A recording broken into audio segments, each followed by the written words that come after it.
Kan sekarang banyak katanya hadis palsu. Ya. Terutama buat kaum.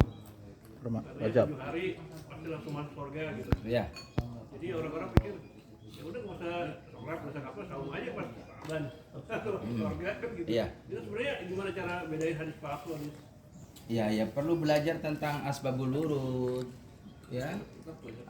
Asbabnya turunnya hadis itu juga dilihat dari ya sanadnya, matannya gitu kan harus jelas itu. Perawinya dari siapa? Iya. Terputus enggak gitu kan?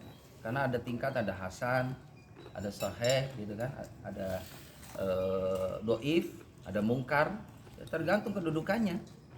Tapi kata ulama selama memang itu ada kaitannya dengan hadis yang lain itu masih fadhail amal. Ya sedoif doifnya hadis asal ada kaitan dengan keterangan yang lain itu masih kuat, masih bisa dipakai.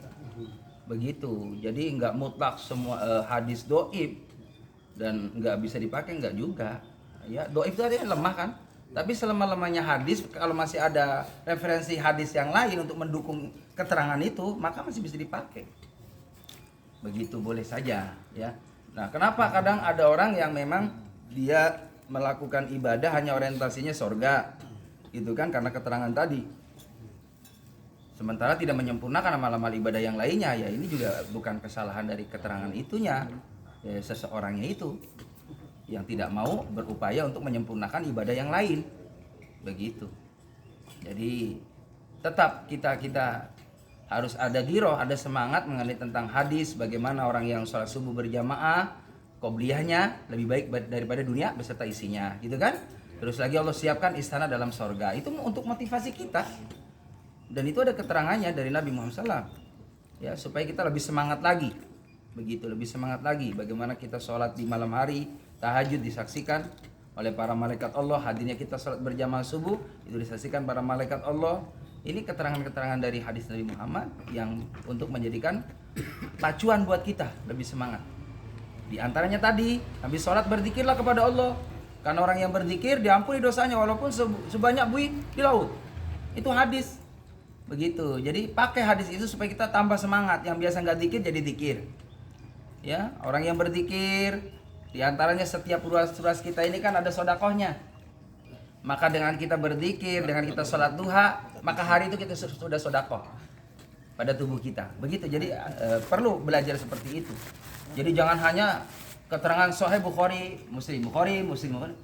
Pelajari kitab-kitab yang lain, fadhail amal, keterangan-keterangan dari para alim ulama untuk lebih banyak lagi semangat dalam kesolehan. Allah alam bisawab.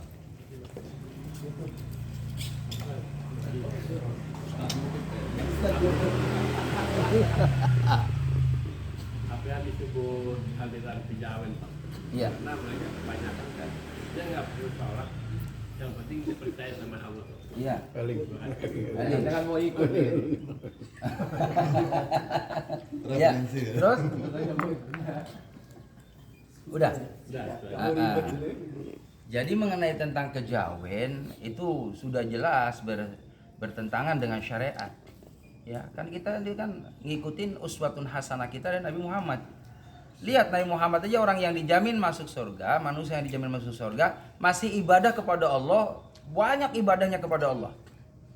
Beliau malamnya habis buat tahajud, siangnya buat dakwah. Iya kan? Dan kata Nabi, lihatlah ibadah sebagaimana dicontohkan oleh Nabi Muhammad. Sholatnya seperti Nabi Muhammad, puasanya, ya kan? Begitupun amalia-amalia saleh yang lainnya, ikuti yang dicontohkan oleh Nabi Muhammad. Beribadah kepada Allah, sholat ya harus ada gerakan, ada ucapan, ada perbuatan, gitu kan? Dan di masjid ada imam, ada makmum, semua itu ada dicontohkan oleh Nabi Muhammad dalam ibadah. Nah, maka kita ikutin Rasulullah. Jadi jangan sampai kita tidak ada dasar dalam ibadah. Eling, cukup ingat sama Allah, udah ibadah. Ya nggak bisa. Jadi ibadah itu ada ucapan dan perbuatan. Ya, fi'liyah, ya qauliyah, wa fi'liyah. Begitu. Ya. Jadi nggak bisa, kejawen itu nggak diterima dalam Islam. Kasih sayang Allah itu siapapun tuh hambanya asal minta gitu kan, dikasih. Itu rahmannya Allah. Fir'aun Fir'aun dikasih sama Allah. Kekuatannya hebat. Fir'aun setiap minta apa aja dikasih sama Allah. Kesaktiannya luar biasa, mandraguna. Nah itu karena kesaktiannya luar biasa, kehebatannya luar biasa, beda daripada yang lain, merasa dirinya istimewa. Sehingga itulah akhirnya lupa kepada siapa yang ngasih keistimewaan. Dilupain tuh Allahnya, ngaku dirinya sebagai Tuhan. Iya kan? Maka akhirnya dihinakan sama Allah. Lagi-lagi kalau orang udah nggak mau nyembah Allah, nggak mau ingat sama Allah, nggak mau mengabdikan dirinya kepada Allah, hidupnya tidak akan bahagia. Quran sebagai pelajaran buat kita. Cukuplah Quran sebagai pelajaran. Bagaimana Qarun, bagaimana Haman, bagaimana Namrud, ya kan? Bagaimana Abraha, bagaimana Abu Jahal, Abu Lahab. Itu cerita itu dalam Al-Quran. Mereka memusuhi kekasih Allah, maka hidupnya tidak mulia. Tapi kalau kita ngikutin kekasih Allah, walaupun di paling belakang, kita ke bawah mulia. Itulah ajaran Islam.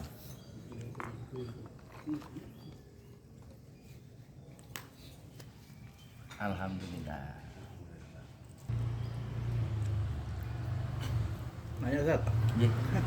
dulu bukan saya sih, dulu pernah saya ngobrol sama orang tuh. Kenapa ya Pak nggak mau ke masjid? Habis saya kalau di masjid sholatnya nggak khusyuk, katanya gitu. Jadi saya mendingan di rumah lah, lebih khusyuk, bisa tenang gitu.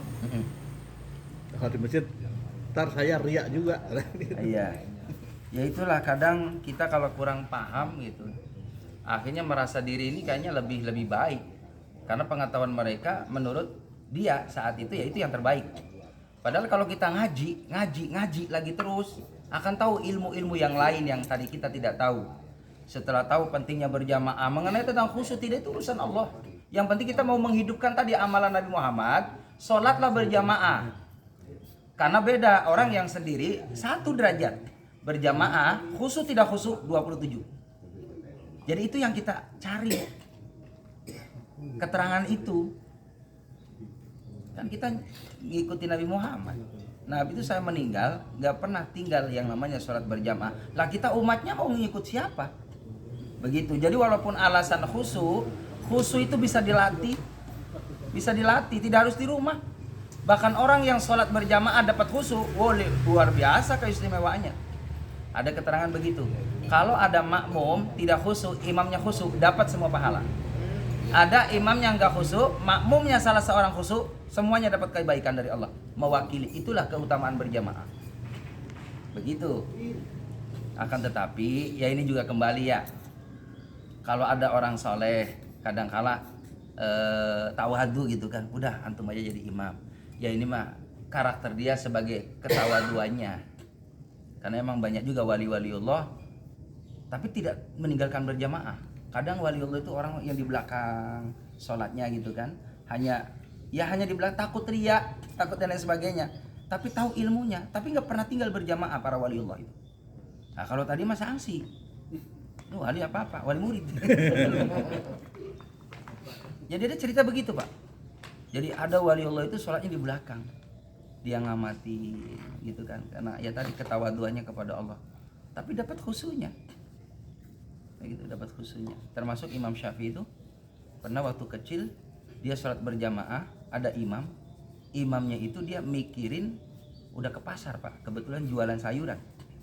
Jadi si imam itu jamaah rahimahullah, dia dari mulai takbir sampai selesai ngebayangin mikul sayur, ngebayangin ke sono.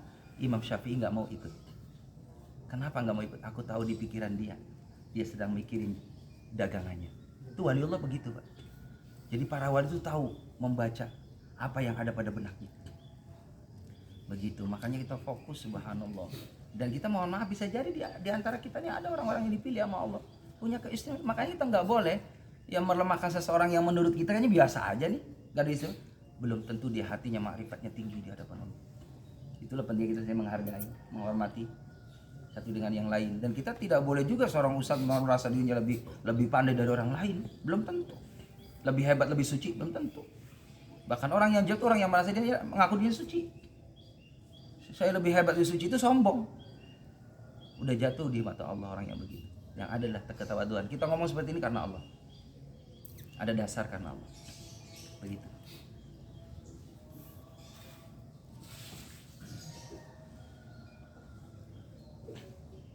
ada viral orang sa'i itu itunya talbiyahnya itu baca Pancasila itu diterima nggak dia? Tutup Pak, jangan diliput. Banyak Pak ya. Dalam berjamaah sering kita melihat Iya. di belakang makmum itu kan harusnya yang Iya. benar kan yang mewakili kalau sampai imam itu terjadi batal atau apa Uzur. Nah ini kalau pas ada bacaan yang nggak taunya belakang imam ini kok Nggak hafal. mewakili nggak apa bagaimana itu? Iya, ya memang Untuk afdolnya itu mengasih ada taunya.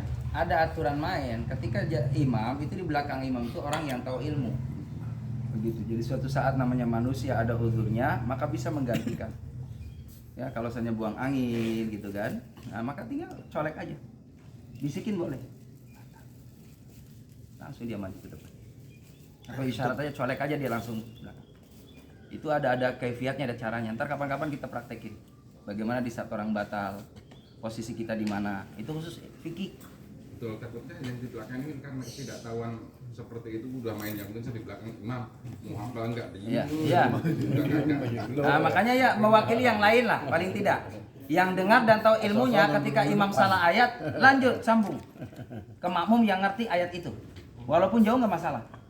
Nah, begitu. Makanya afdolnya di belakang itu orang yang ngerti. Suatu saat lupa maka dilanjutkan oleh makmum yang di belakang. Itu afdol ya.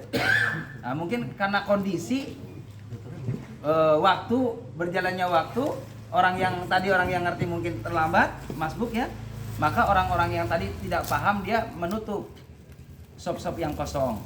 Nah ini sebenarnya kembali kondisional aja, tapi yang lebih utama adalah orang yang tahu ilmu. Jangan juga di saat kita udah mulai sholat, nggak tahu ilmu, salah juga Pak. Begitu ya tentu kita aja lah yang tahu ilmu ya harus maju, tahu diri. Ngertilah gitu, begitu Pak. Masalahnya yang hafal banyak Ustaz. Ya. Jadi begitu imam salah, sono baca, akhirnya mungkin imam nggak konsentrasi mana yang didengerin. Terlalu ramai gitu Kalau ramai salah satu aja Pak. Salah satu aja. Salah satu yang merasa lain bisa diem. Begitu. Mogok juga dia. Siap sambung lagi orang yang taunya. Harus menopang semuanya. Begitu. Jadi kita hargai kalau ada orang yang dari banyak orang yang hafal. Salah satu yang dulu tuh, yang suara dulu. Itulah kita hargai yang pertama. Karena berarti dia udah mampu. Bisa dia melanjutkan berarti dia sudah yakin pede kan dengan hafalannya untuk melanjutkan. Kita hargai yang pertama. Jangan teman-teman kita hafal semua bareng semuanya. Ini repot terus aja. Imamnya bingung. Nah gitu. Jadi yang pertama kali yang ngasih masukan itulah yang kita hargai. Begitu. Begitu Pak Mus. Pertama di depan itu ada imam yang salah. dia paling diem, yang lain yang benar dia karena tidak apa gitu. Ya, apa? Ya, Tapi salah. dia di belakang Salah. apa karena ketidaktahuan dia Bisa. atau bagaimana? Iya, ya, karena tidak untuk tahu. memberikan Memberitahu. pemberitahuan Iya. bahwa di belakang imam itu harusnya Harus. begitu. Harus orang yang ngerti. Syaratnya begitu emang, aturan mainnya. Aturan mainnya ya tadi takutnya dia lupa rokaatnya, lupa ayatnya, maka langsung sambung yang di belakang. Itu yang haknya di belakang. Persis di belakang imam. Tapi kalau memang darurat di belakang artinya tidak paham, silakan makmum umum untuk menegur, melanjutkan. Itu bebas. Terakhir ya. Udah ngomong terakhir. yang pertama gimana cara supaya kita jadi kekasih Allah. Gimana? Gimana caranya supaya kita jadi kekasih Allah. Kekasih Allah. Luar biasa, dalam banget nih Pak. Dalam banget ini, udah kajian tasawuf ya. Jadi kalau pengen dikasihi sama Allah, banyak amalan-amalan yang sederhana tapi dikasihi sama Allah. Di antaranya tadi membaca subhanallah bihamdi subhanallahil azim. Itu adalah kalimat yang disukai sama Allah. Ringan dibaca tapi disukai sama Allah. Baca itu. Karena itu zikirnya malaikat tadi saya sampaikan. Terus apa lagi yang disukai sama Allah adalah amalan-amalan yang dia mengutamakan Allah ketimbang makhluk. Nah, ini potensi buat kita semua. Nabi Ibrahim dikasih gelar Khalilullah. Bahkan banyak wali-wali Allah, kekasih-kekasih Allah yang secara zahir orang biasa tapi dikasih sama Allah karena merutinkan amalia-amalia yang saleh. Di antaranya sholat berjamaah, istiqomah, itu akan dicintai sama Allah. Malam hari dia bangun munajat, menangis, berharap dikasih sama Allah, disayang sama Allah, itu kekasih Allah. Punya rezeki bukan hanya untuk dirinya, tapi dia peduli kepada fakir, miskin, anak yatim. Dalam hadis qudsi begitu. Kalau kamu pengen disayang sama aku, perhatikan orang-orang yang fakir miskin itu, maka akan dikasih sama aku. Nah, makanya amalan itu bukan hanya terpatok satu amalan ibadah saja. Ayo kita cari ibadah yang kita mampu di dalam ibadah itu. Istiqomah kan? Ada orang ahli duha, masuk surganya melalui duha. Ada orang ahli berjamaah, surganya berjamaah. Ada orang yang ahli sedekah, ahli silaturahim, ahli ngaji, ahli muliain ulama. Ada ahli nyantuni anak yatim. Ini semuanya ada khusus, jalan-jalan khusus yang dibiasakan semasa hidupnya. Kalau bisa semua amaliyah itu kita cakup semua. Minimal. Apa yang kita biasa lakukan amal soleh kita? Saya senangnya tahajud, Ustaz. Tahajud. Karena sedekah saya nggak punya. Udah istiqomahin tahajudnya. Duhanya, taubatnya, hajatnya.